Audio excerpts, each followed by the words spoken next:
আসসালামু আলাইকুম প্রিয় বন্ধুরা, দেখতে পাচ্ছেন আমরা একটি পুরাতন মেশিন কিভাবে সার্ভিসিং করি দেখতে থাকুন। প্রথমে আমরা ক্যামশেফট দিয়ে দিলাম, ক্যামশেফটের সাথে এরপর আমরা যেটা ক্রেন বলা হয় ক্রেনটা আমি দিয়ে দিলাম। ক্রেনটা দেওয়ার পর দেখতে থাকুন। আর ক্রেনের যেই নাটগুলি আছে এগুলি আমরা এখন কভার দিয়ে আটকিয়ে দেবো। আটকে দেওয়ার পর এটা সেটিং হয়ে যাবে, দেখতে থাকুন। এরপর আমরা এটাকে নাট দিয়ে ভালোভাবে টাইট করে দিলাম। টাইট করে দেওয়ার পর আমরা এখন দেব আপনাদের ওয়েট এটাকে বলা হয় ওয়েট। এই ওয়েটের ব্যারিংগুলি এভাবে লাগাতে হয়, দেখতে থাকুন। এরপর এটা হলো মোবিল ছাঁকনি, মানে জালি বলা হয় যেটাকে। এরপর লাগিয়ে দিলাম আমরা আরও একটি ওয়েট। এটা হলো পাম্প, মানে মোবিলটা আপনার সমস্ত জায়গায় পৌঁছে দেওয়ার জন্য যে পাম্পটা প্রয়োজন সেটা লাগিয়ে দিলাম। এরপর যে ওয়েটের যে ব্যারিংগুলির সাথে ক্লিপগুলি দরকার সেগুলি লাগিয়ে দিলাম। এটা হলো পিনিয়ম, ওয়েট পিনিয়ম। এই ওয়েট পিনিয়মগুলি আমরা লাগিয়ে দিলাম সঠিকভাবে। এরপর দেখুন আমাদের ক্রেনের সাথে যেই পিনিয়মগুলি থাকে এগুলি আমরা লাগিয়ে দিলাম। এখানে 5টি নাট থাকে, 6টি নাটগুলি আমরা এখন বসিয়ে দেব, মানে বল আর কি। বলগুলি লাগিয়ে দেওয়ার পর এখন আমরা সাইড কভার যেটাকে বলা হয় সাইড কভারটি লাগিয়ে দিলাম। সাইড কভারটি লাগিয়ে দেওয়ার শেষে আমরা আপনাদেরকে দেখাবো। আমি এখন যে জিনিসটা লাগাচ্ছি এটা হলো ওয়েল সেলটি লাগানোর পর এখানে দিলাম চাবি দেওয়ার পর এই যে দেখছেন বড় একটি চাক্কা লাগালাম, এটার নাম হলো ফ্রাউল।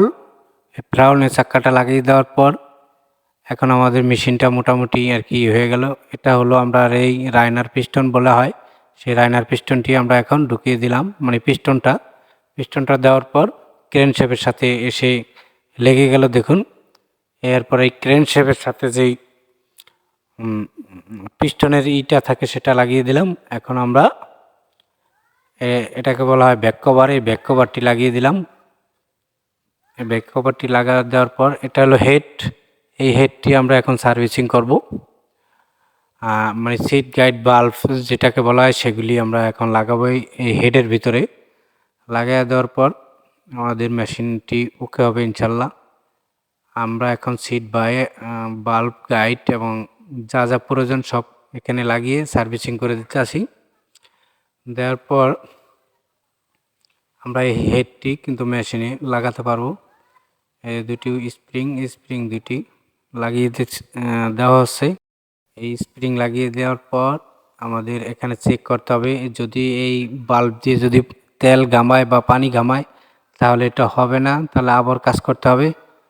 দেখুন আমাদের কিন্তু এখানে কোনো ধরনের পানি বের হয় না।